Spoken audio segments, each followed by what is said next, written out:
Nemsil bu sapamızda yani okuluşları die Aussprache şoňysyna durup geçeriz. Çekimsiz harflaryň okuluşlarynyň üstüne durup geçelim. Yani şu harf iki S diýdik, kısa diýip okulýar. Şeýle bir zat gelse, misal üçin heißen, fleissig. Şeýle gelse, ingilisindäki U däli W orsundan kel. Wo, wagen. Sözün başında saharp gelse, idinanam çekimli gelse, za diýip okulýar. Sieben, sie. Şu görýän va harpyňyz elipbide fa diýip okulýardy. Bu fa diýip okulýar.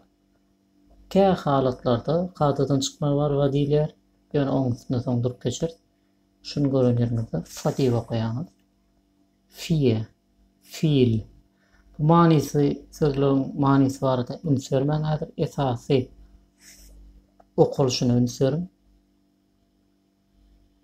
Za sözün başında ya da ahirinde tsa diýip okulýar. Zu, schwarz.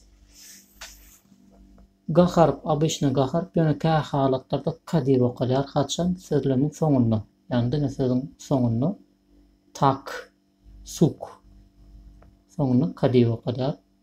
Ba harp hem obычно ýagdaýda ba diýip okulýar ýöne soňunda pa.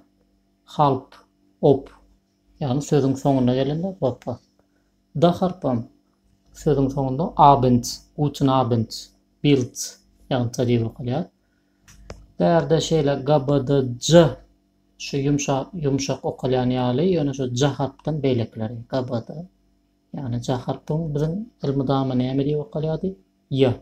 Misal üçin ya, yanvar, yeda. Sa harpymyz biziň sa. Sa. Rusya'nda da var. Yani Celsius, circa. Inni PH birleşkelse F, fonetik. Yani bu İngilizce'de de var. Inni şöyle birleşik gelen çekimsizler yani sa şu S, H birleşkelse näle okulýar? Yani ş. Misal üçin die Schule, schreiben. Dördüsü birleşik gelse yani şunun öňünden tahat hem gelse onu ça diýip okulýar. Yani Deutschland, tschüss. Sözün başında sa harpdan soň ýagny çekimsiz gelse şa diýip okulýar. Student, Stuhl. Spielen, spät. Indi ra harp sözün soňuna gelse ingilisçe ýaly kan okulmaya soňuna gelse yani bilde der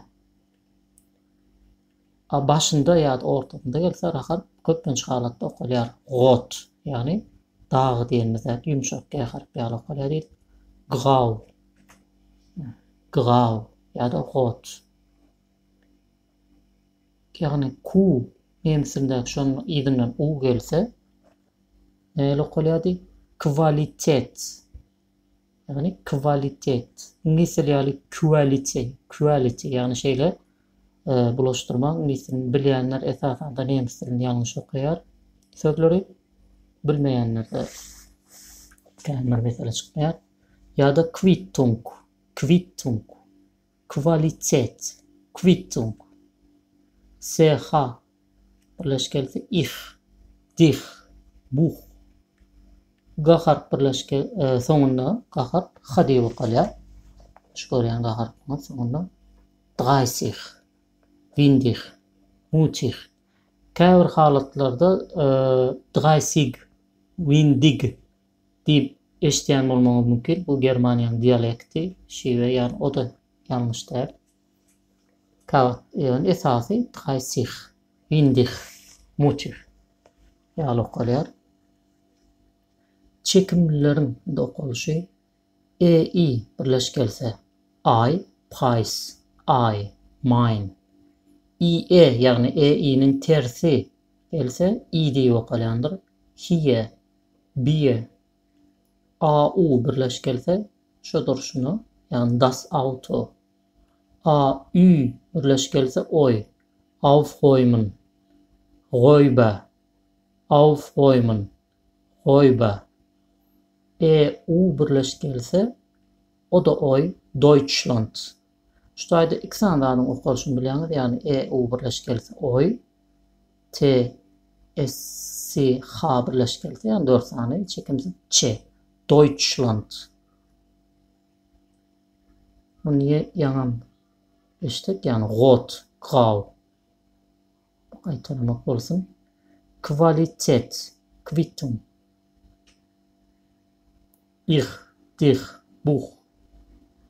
30, windig, mutig. Okuluşlar häzirlikçe şulardan ibaret. Sağ olun, sağlık görüşürüz.